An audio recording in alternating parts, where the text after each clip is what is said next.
ഇതാണ് എൻ്റെ teacher. Teacher പേരെന്തായിരുന്നു? അനില. ടീച്ചർ ഇവിടുത്തെ ഹെഡ്മിസ്ട്രസ് ആണ്. ടീച്ചർ ഇപ്പോൾ റിട്ടയർഡ് ആവാൻ പോവുകയാണ്.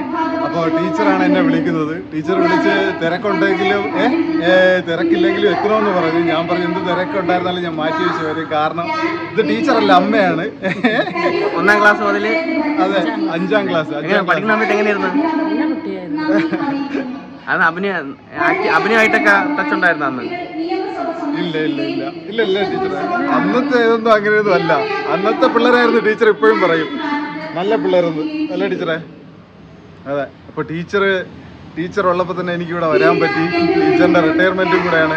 ടീച്ചർ ഇവിടുത്തെ ഹെഡ്മിസ്ട്രസ് ആണ്. അതും ഒരു വലിയൊരു പുണ്യമായിട്ട് ഞാൻ കരുതുന്നു. സാധാരണയായിട്ട് ഈ 5ാം ക്ലാസ്സിൽ പഠിക്കുന്ന കുട്ടികളെ ഫേസ് മനസ്സിലാവത്തില്ല. അതെങ്ങനെയാ?